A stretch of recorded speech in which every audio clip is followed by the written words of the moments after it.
How's everybody doing? Cool. So I don't have any slides. I'm going to play one video in a few minutes, but I'm just going to share some ideas. Thank you to Doug and to Sunita and to everybody who's involved with helping out make this happen, to the sound team, tech team here. Thank you guys. Give them a round of applause. Yeah, I'm going to talk about counter economy. We're going to talk about what we're working on here in Mexico. Again, I mean, you already are. It's a great example. Doug has really gone to some great length to show what is already happening and what's possible in Mexico. I'm going to talk about some of the efforts we're making where I live in Morelia, which is 4 hours west of here, and where we have land and where we are working on, not only here in Mexico, but with folks all around the world to build the parallel systems of the future that we think are really going to be the answer. You know, like most of you, I think, maybe some of you have fallen for what is sometimes called get liberty quick schemes recently, but for the most part, I think people here recognize that politics isn't the answer and are not falling for thinking that people like Donald Trump are going to save the day because, you know, free Ross, but fuck Trump. Yeah, so I think most of you guys are probably already on the same page about that. For those who are not, if you're still playing politics, all this stuff still will relate to you. I want to speak about agorism and what I call exit and build. As just a show of hands, how many people are familiar with the philosophy, strategy of agorism or have heard it before? Cool, awesome. So I think most people here as well will then know the story of Samuel Konkin. You might not know that this year is the 20th anniversary of his death. He died in 2004. Unfortunately, he died before Bitcoin and he died before Monero and a lot of the different things that his work actually kind of predicted in some ways, that we're gonna see the creation of parallel systems and technologies providing ways for people to become more free and to build the counter economy, right? But yeah, unfortunately, he didn't live to see it, and he was active on like some early Yahoo forums and stuff. You can find like his last writings, but his work, along with the cypherpunks, of course, is really the roots of crypto. Even most people who use crypto probably don't know about Konkin, and a lot of people who practice what he talked about, agorism and counter economics, which I'll get more into in just a moment, they're already kind of existing in this way, but they don't realize it. Like, so people who are occasionally doing transactions, like let's say you have a garage sale or a yard sale, or you do something like that, you're selling things that you don't want anymore and anybody can come by and buy it, or a market like this. For the most part, those things exist without being taxed, without any sort of record keeping of things like that. So people are already participating in the counter economy as Konkin described it. They're just not consciously practicing agorists or counter economists as he talked about. And I really have taken it upon myself in my work. I'm an independent investigative journalist. I make documentaries and I've written some books, but philosophically, activist-wise, strategically, and through my own life, I try to be an example of showing people that there are ways to exist outside of the systems and to build parallel systems. So I've really tried to take Konkin's mission seriously, not only because I believe in the ideas, but I think it's also in line with being a moral, ethical person to not support immoral, criminal systems where possible, right? So that all works out well. And so I'll go ahead now and I'll play this short clip. So this, as I said, is a video we put out earlier this year, and I've been played it at a few different events around the world as a sort of tribute to Samuel Konkin and his work and marking the 20th anniversary of his death. So we'll play this and I'll get more into what the black, gray, red markets are, and we'll talk about exit and build. Check this out. Samuel Edward Konkin III was born in Saskatchewan, Canada on July 8, 1947. After graduating high school, Konkin entered the University of Alberta, where he graduated with honors in 1968. Soon after, he arrived at the University of Wisconsin to begin graduate studies in chemistry. In 1971, he moved to New York City to seek a doctorate in theoretical chemistry at New York University. Konkin believed in forming alliances between left and right factions of activists in the hopes of building parallel economies, or what Konkin referred to as the counter economy. From 1970 to 1975, he developed his libertarian theories about the counter economy, taking inspiration from the marketplaces in ancient Greece known as the agora. He believed that activists could withdraw their consent from the state by building parallel economies and parallel institutions that compete directly with the state. Although Konkin had achieved a Master of Science degree in chemistry, he reportedly refused to turn in his doctoral thesis because he, quote, didn't want to spend the rest of my life working for the military-industrial complex. Konkin also wanted to work full-time in the libertarian movement and the counter-economy. In 1975, he gave up his university studies and left New York, taking a 3-week trip across the United States to relocate to Southern California. In 1980, he published his epic book, The New Libertarian Manifesto. In his book, he outlined his agorist philosophy and the strategy of counter-economics. In late 1984, he founded the Agorist Institute as his latest effort to propagate his ideas. Konkin was less active in the mid-1980s and early 1990s, but he re-emerged on the libertarian scene in the late 90s, early 2000s, when he was actively posting in libertarian forums on the internet. On February 23, 2004, Konkin died in West Los Angeles, California, at the young age of 56. In the 20 years since his passing, Samuel Konkin's philosophy of agorism and the strategy of counter-economics have gone on to inspire millions of people who are seeking alternatives to the ever-increasing violence of the state. Although Konkin did not live to see agorism become a popular underground philosophical school of thought or witness the growth of interest in parallel economies, we honor his efforts to lay the foundation upon which our movements are building. His ideas continue to serve as the inspiration for the Freedom Cell Network and the Greater Reset activation. Samuel Edward Konkin III, we honor you and... Cool. So yeah, he's the OG basically. So at the end, I mentioned the Freedom Cell Network. I'm going to talk about that in a bit. Just one of the sort of networks that I'm involved with that, again, is inspired by his work and the idea of building parallel systems. I'll just provide a few more specifics, and then I want to talk about how this relates to crypto and how I definitely see that there are maybe not so much the people here and the people who will hear this, but there's definitely in the broader crypto space a huge blind spot where people are singularly focused on crypto, and not even just the people who are just focused on number go up and get rich, and who don't even understand the privacy aspects and the potential to exist outside of the state, you know, what I consider the roots of crypto. But people who are so singularly focused on crypto that in many other ways they're still dependent on the old systems and the coming technocratic slavery system. So crypto is just one piece of that puzzle. But so Samuel Konkin, he talked about agorism. That's like the vision of how do we get to this place where people can interact and trade and free and live this beautiful self-ownership life where there's no government or other interference. And the way to get there, of course, is not through voting. He also didn't believe in violence, and I don't think any of us think violence is the answer. And also apathy is not the answer. So then he kind of came up with, I guess you could say, almost a middle way, which is focusing on the parallel systems and taking money, time, and energy away from the state, essentially trying to sap the economic resources away from that and focusing on the creation of these alternative institutions. His work was very singularly focused on the economy, and obviously the economy goes beyond just the money itself, and it's the way we live our lives. And that's where I've kind of taken the ideas and I guess you could say in a way modernized them a bit for the digital age that he didn't live to see, and taken it beyond just let's build counter institutions where we take our money, stop paying taxes where possible, again, yard sales, getting people to mow your lawn, to cut your hair, buying stuff in the market with no government intervention. Like that's all part of this counter-economic ethos. And he talked about what he did was he was a student of history and he studied the Soviet Union as well as other collapsing states and could see that there was always a thriving counter economy, or sometimes called the informal economy, the underground economy, System D. It has these different names around the world, but reality is that the economy that exists outside of the state's hands is actually a $1 trillion economy that is the largest economy in the world. And so he said, what would happen if people consciously took their money away from the mainstream system, what he called the white market? Like if you have a job that's taxed and regulated by the government some way, that's the white market. And he saw that there was these gray markets, let's say like people here selling things at the local event, there's no licenses are involved, right? But then people who are selling things that are explicitly illegal, like let's say cannabis in a place where it's illegal, that's black market. It doesn't imply any kind of violence because of course Konkin was a voluntarist. He did not believe in the initiation of force, and he believed that each person owns themselves. He actually had a term for illegal and violent things, and he considered that part of the red market.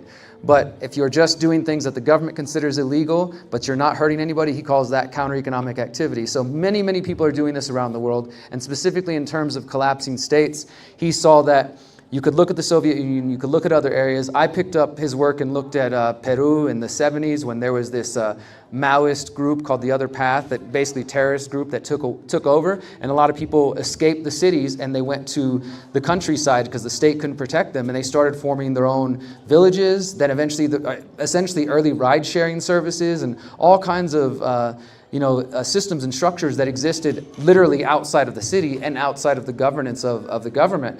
And so he could see this happening, like people's reaction to rising tyranny is to seek an alternative and to try to get away from this oppressive system.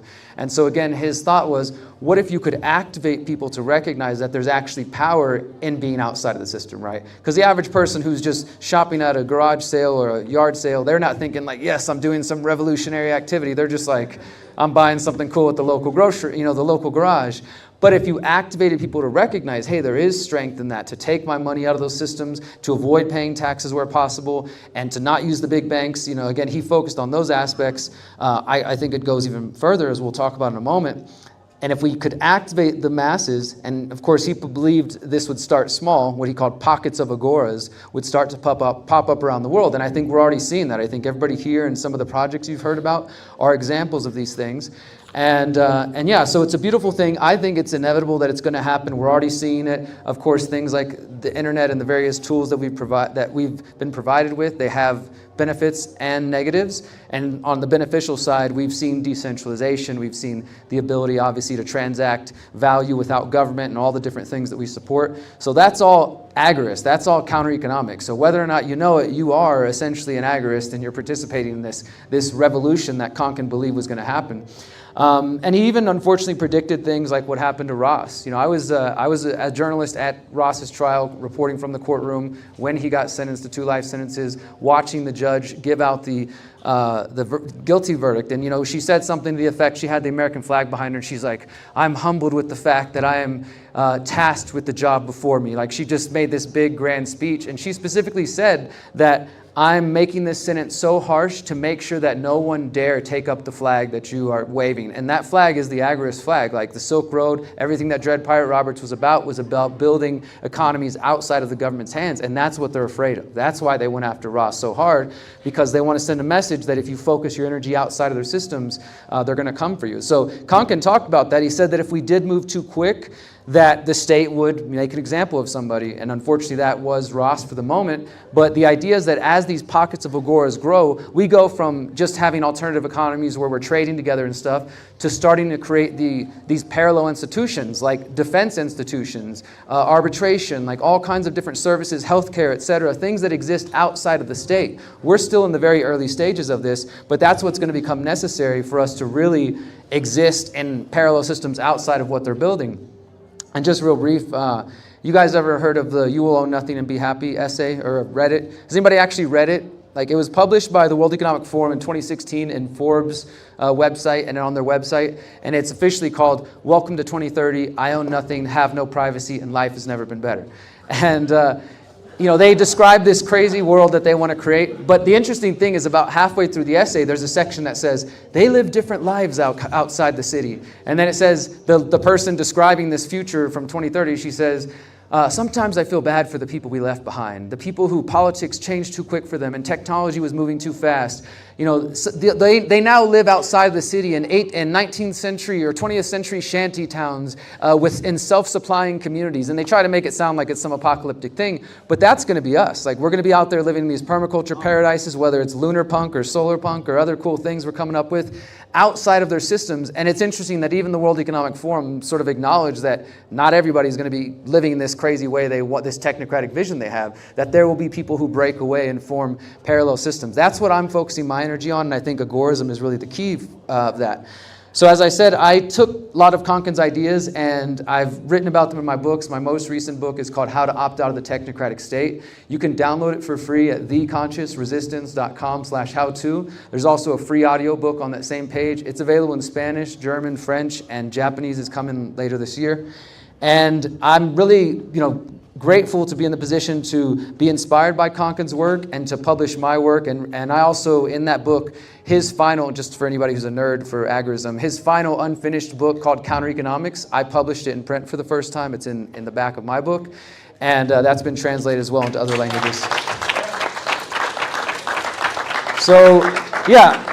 So all credit to him. And now, so I sort of, as I said, took the ideas and tried to modernize them and update them for the digital world. Because a lot, like for example, his last book, you read it, and he's talking about stuff from his perspective in like the 1980s, talking about floppy disks and shit like that. And it's cool like to look at it, but I'm like, all right, a lot of this doesn't totally relate to what we're doing now. So I took the ideas and I kind of expanded it, and it's what I call exit and build. So again, everybody has already spent time. We had Aaron Day. Give it up for Aaron Day, Sterling Lujan, so many other great speakers. Others have touched on Pavlov, others have touched on the problems and illustrated the technocratic state that we see is coming into view. That's what my book was written about in 2019, because as a journalist, I focused on digital privacy, facial recognition, social credit scores, studying these systems over the years. And when I was writing this in 2019, it's part a warning to say, hey guys, is anybody else paying attention? What's right on the horizon? And it's also a call to action in saying that I believe Samuel Konkin's ideas of agorism and what I call exit and build and building parallel systems are going to be the key for surviving the creation of this technocratic state. I'm not saying we shouldn't resist and push back where we can, but I definitely don't think politics is going to save the day. Again, Donald Trump's not going to save you. And we need to instead focus our time and energy, even if you do vote, if you feel called to do that, we'll go do that, but also focus your energy on parallel systems. And you're doing it if you're into the Monero world, but there's so much more than that. So let's talk about how we can take a holistic approach to our opting out, to our counter economics, our exit and build strategy. Now, for me, it does go beyond just your money. If you're dependent on the grocery store, did anybody live in a country where they started requiring masks to get into the grocery store, or worse, proof of vaccination to get into the grocery store? A couple of people, right? So that's just one major example of why you don't want to be dependent on those places. I'm not saying we're all going to turn into farmers tomorrow or anything like that, but it might behoove you to have a relationship with somebody in your local area who does grow food, or who does take care of animals, or who does have eggs, or whatever it is that you eat, and get to go to the farmers markets, go to the local community gardens or urban farms or whatever you have, and start building those relationships. This, to me, is another example of exiting from coming slavery systems, which is, in this case, dependency on unsustainable, wasteful, status subsidized food production systems, and building alternative systems to that. And or, like, if you're the person, you're not necessarily going to be the farmer, you're not necessarily maybe going to be the one to set up the community supported agriculture in your local community, then support those who do. Another example would be technology, right? Unplugging from, obviously, the Google, the FANG, Microsoft, all those giant corporations that don't care about you, that everybody here knows about, but for some reason are still using.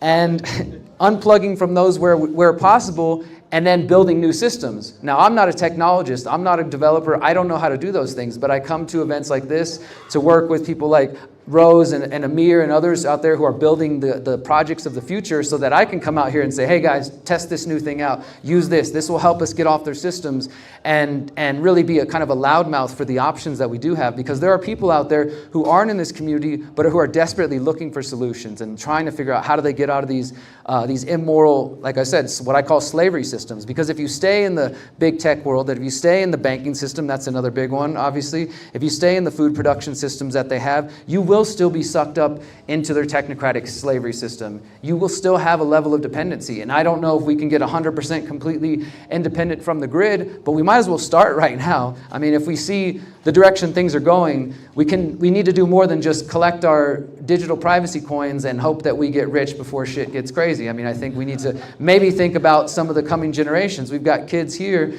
and others I'm sure have family and kids, younger generations at home. For me, the work that I do, maybe this will relate to some of you, it's not just about me, but it's about the coming generations, right? And if we see that things are crazy right now, we know that there's the potential to get them crazier later, and we choose not to act, we're selling out the coming generations. Instead of doing the hard work right now and saying, I don't know what it's going to look like, I don't even know if we'll accomplish this by the time I die, but at least I'm going to put my energy into building parallel systems that are based on self-ownership and voluntarism and respecting the same in other people, instead of acquiescing or being apathetic or saying YOLO, I'm just going to get rich off a bunch of Pepes and do nothing. Then, I encourage you guys to actually see that real freedom does take effort and time and money and energy and commitment. And it will also take more, sometimes rearranging your lifestyle, maybe changing your habits and the people that you hang around if you're actually truly trying to get activated. Because for me, that's what crypto's always been. I got into Bitcoin in 2012, first transaction 2013. And I was using it as a currency from day one. Right away I could see there was people who wanted to be regulated and accepted by the mainstream, and there was the crypto anarchists. Well, the people who wanted to get regulated are fucking winning. And that's what most people think of crypto. So for those who understand that Monero specifically is a tool to exist outside of the state and to work your way around, we need to put more energy into that and promoting that message. I believe this is just my opinion, but also recognize that it does go beyond that we need to get connected in other ways. And so I'm here in Mexico. We live in Morelia. We have an event in January that we do every year. It's called the People's Reset. It's formerly called the Greater Reset.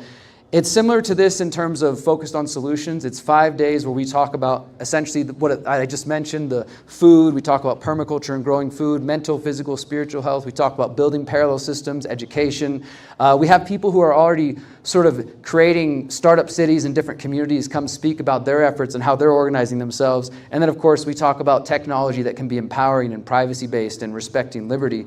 And we hold it here in Mexico for that very specific reason, that we do think there's something special happening in Mexico, and there has been for years, but there's definitely more beautiful Mexicans that are native to this country that are doing great work and what they call the solidarity economy, and people who recognize the value of things like Monero and they already don't trust the government. And they understand that we need to come together as a community. And so we've met so many beautiful people, not only where we live, but across the country. So we host our event here for that reason. It's free for Mexicans.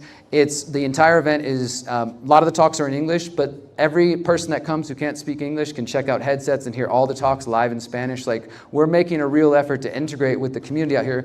Miriam, my partner, her family's from here, so it's important for us to really build that network, and I do think Mexico is one of the breeding grounds for these ideas. So thank you. So we have the People's Reset.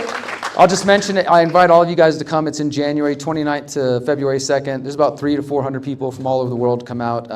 Go to the peoplesreset.org, check that out. We're also part of the Freedom Cell Network, which myself and John Bush, if you guys heard John speak this morning, we've been working on this idea. I got involved around 2015, 2016 when I heard John speak about the mutual aid networks and the importance of getting organized on a ground level. And I've just run with the idea over the years, and we built this website that allows people to connect all over the world. And now there's 40,000 plus people who are using the website to find each other. During COVID 1984, when shit was really crazy and people felt lonely, they used our website to go search the maps and find people in their community who were like-minded so they could meet outside of the curfews and in places they weren't supposed to. People were choosing to find ways to come together. And as we traveled, we did tours during the middle of COVID in Mexico and the US, and people were telling us, I used the Freedom Cell website or the Telegram groups to find local people in my area. Now we're growing our own food. Now we're homeschooling our kids together. Some of us bought land together. Like, people were really, or we did a crypto workshop. We opened up a Monero wallet. So many people started to take real world action.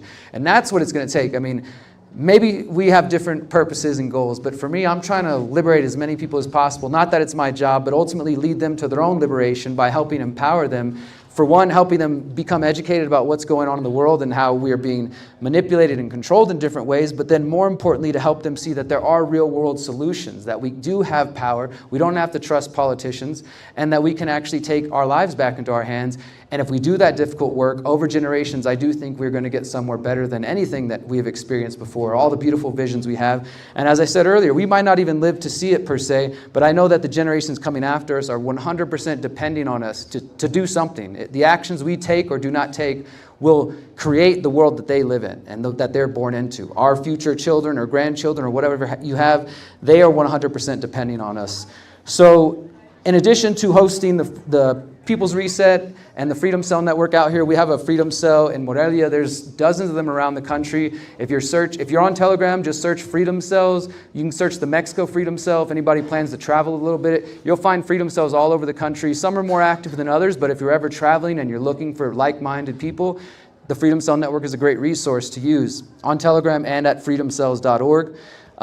We also bought land last year outside of the city up in the mountains, And we are building an eco-village that we call the Conscious Agora, which is essentially built around everything I've been talking about. The values of agorism and self-ownership is really our key fundamental principle, foundational principle, as well as permaculture principles for those who understand what permaculture is, or things like syntropic agroforestry, and these really innovative ideas of how we can interact with the planet and grow as much awesome food as we need and take care of the animals and ourselves and do it in a really awesome way that is not based on destruction and things like that. And we're also working with people who have a certain level of emotional intelligence and emotional maturity, who want to keep growing as individuals, who aren't static. We're not trying to start a cult. We're not trying to say you need to meditate a certain amount of hours a week or anything like that. We're just looking for people who are consciously minded and want to keep growing, keep learning, and evolving to the best of our potential, right? So Miriam and I got this property with a few other members. We had what we call a founding family, and now we're expanding our membership like right now and adding some more families. The goal is to have about 8 to 10 households, which is essentially the size of what we call a freedom cell. We tell people to organize in groups of 8 to 10. So we're going to have 8 to 10 families there and households on the property. We're also going to be building what we call the Holistic Education Center, where we can host workshops like this about getting people learning about natural building, or learning about Monero, learning about building these parallel systems. And the idea is to basically be kind of a training ground for us to do this. We have our event in January, then we bring people to the land here in Mexico and kind of get them just loaded up on all these ideas and send them home super activated so they can keep creating their pockets of agoras as we keep focusing on building these parallel systems. Like, that's the big vision that I'm working on. I'm always looking for more people to work with, and lately we've been, as we prepare for our event, we have a lot of really, in Michoacan where we're at, you might have heard about Michoacan. It's like one of the places the government tells you not to visit. And sure enough to be true, there is violence for sure in certain parts of the state, but there's also a lot of beautiful, rich history and culture, and there's also a culture of resistance. We live just 2 hours away from Cheran, which you guys have probably heard about, that has celebrated, 14 years of becoming an autonomous region, for the most part, and they had to resist against corrupt cops and cartel and rise up, and these aren't like anarchist-minded people. These are people that just had to rise up out of necessity, and they decided to ban political parties and to go back to their political party indigenous way of organizing. They realized the political parties were dividing them and turning them against each other. And that's just one example of some of the towns that are out there. It's not a perfect situation by any means. I don't want to, turn into some myth or something that it's this perfect situation. Freedom is rough. Real freedom, it takes time and figuring things out, and it's not just an easy situation, but they're definitely one example among other communities that are fighting for their autonomy and continuing to say, hey, we're going to organize in our own ways, we're going to do our own thing. And so I love that spirit, and we're really tapping into that as well. And so we've been going to our local markets in Morelia. There's a couple of them every other weekend, and we're trying to get them, basically what Doug has done here, same thing in Morelia, have that there so that there's even more places in Mexico where we know we can bring Monero. And not only at the end of the night where they have to cash out, but the more that we get people accepting it, they won't feel like they need to cash out. Because then if they can go pay their dentist in Monero, or pay for their laundry, or buy their whatever they need, then they will hold on to it. And so we're really focused on building that. And as I mentioned, in Mexico, a lot of times people refer to it as the solidarity economy. And we've met some people locally who are working on similar things. And through our events, we're trying to highlight Mexicans as well as people from all over the world, but especially Mexicans who are working on these ideas. And we just want to collaborate with anybody out there who cares. It is a big mission. I try to think big picture. I also try to think holistically. Yes, crypto's a part of it, but look at these other weaknesses you might have. Your food, you look at your mindset. That's a huge part of this. Your mindset, your ability to see what is possible. Your technology, obviously a lot of people here in this community are thinking about that. Most of the normies aren't.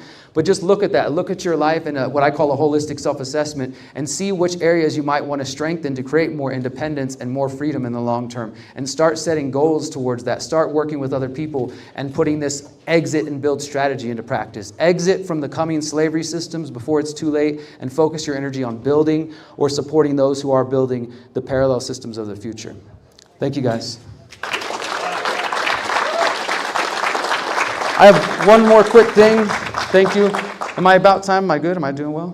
I think I got one real thing to share real quick before we get Rose on. Who's excited about Rose? Hey, You can find my work at theconsciousresistance.com if you want to check out my journalism and you can download my books there as well. I have another book that explores spirituality and anarchism called The Conscious Resistance Trilogy. If you're interested in going down the rabbit hole, check out my 17-part documentary series called The Pyramid of Power, thepyramidofpower.net. I highly encourage you to check that out. And it's got solutions in it as well. Everything I do is about solutions. I mentioned freedomcells.org, also thepeoplesreset.org, thereatorreset.org. And the last thing is, I make music. If you want to hear my conscious hip-hop, check out 33ishere.com. I'm going to share one quick a cappella song with you, and then I'm done. Okay, is that cool? Yeah. Okay. This is more of just like a continuation of the talk I just gave, but just there's usually music behind it. So this is from a song I wrote called Awakening. I've never felt more powerful than when I question the power, so full of themselves, lost in arrogance, but in reality the cowards. If you're searching for the devil, look no further than your government. The politicians are the puppets, but don't forget the false covenants. The false prophets, mega churches making profits, the devil's loving it. They lie to your face, and you take it. Do you prefer to be ruled? Wolves in sheep clothing, they've got you fooled. They pull the wool over your eyes, feed you lies while they strategize and propagandize. Come on, my brothers and sisters, this is our moment to rise. They never saw us coming, but we are the antidote to their lies. We strive for truth and liberty. We strive to be better. Humanity's made mistakes. We're not perfect, but this ain't forever. I know we're destined to build a better world we know is possible. It's gonna take struggle and making ourselves responsible for our choices and actions. We have the power to manifest that which we know we deserve. We are humanity at its best. Thank you, guys.